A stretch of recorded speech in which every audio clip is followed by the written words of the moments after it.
Selamat sejahtera. Untuk hari ini kita akan belajar tentang ungkapan algebra.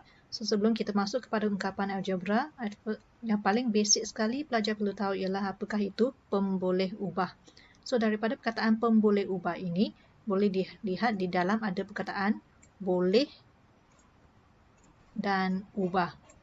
Bermaknanya, di sini pemboleh ubah itu mewakili suatu kuantiti yang tidak diketahui nilainya. Sebagai contoh, cuba lihat pada contoh yang diberikan di bawah sini.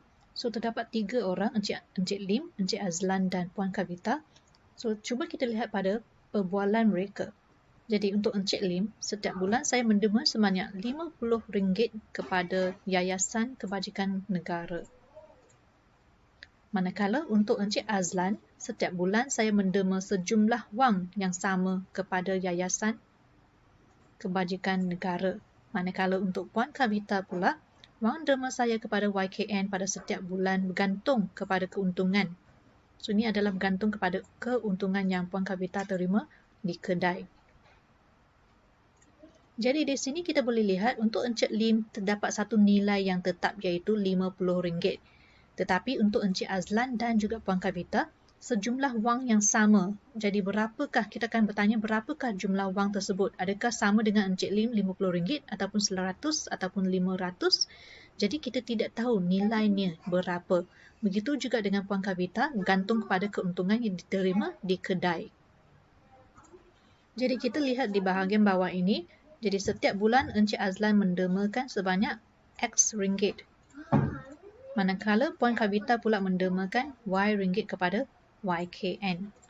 Jadi kita menggunakan X dan Y untuk mewakili suatu nilai. Dan X dan Y ni, huruf kecil ini merupakan pemboleh ubah.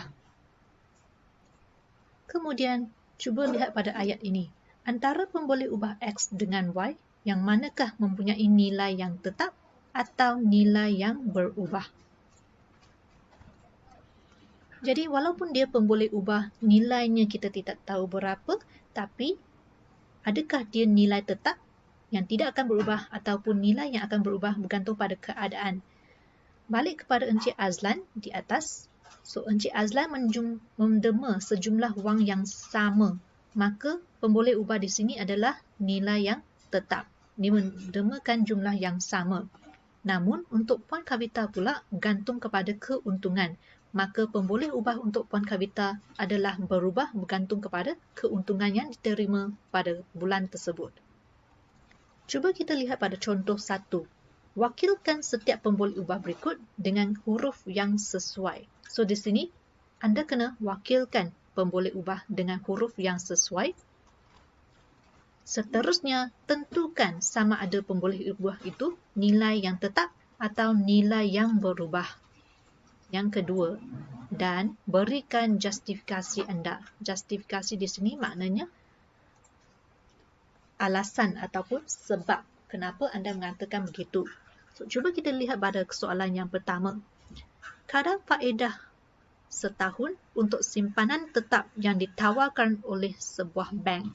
So, dalam ayat ini boleh dilihat kadar faedah setahun untuk simpanan tetap yang ditawarkan oleh sebuah bank. Ayat yang menunjukkan nilai iaitu kadar faedah setahun. Tapi berapakah kadar faedah setahun itu untuk simpanan tetap? Kita tidak tahu nilainya. Maka pemboleh ubah di sini ialah kadar faedah setahun. Dan soalan perlu kita wakilkan dengan huruf yang sesuai. Jadi anda boleh menggunakan sebarang huruf kecil yang sesuai untuk mewakili kadar faedah setahun ini. Okay. Kemudian yang kedua ialah, adakah nilai ini nilai tetap atau nilai yang berubah? Jadi kadar faedah dalam setahun ini adalah nilai tetap. Dan kenapa? Disebabkan dia tidak berubah dalam setahun.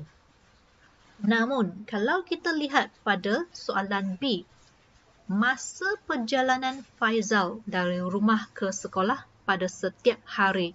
So, nilai yang tidak diketahui ialah masa perjalanan dia ke sekolah setiap hari.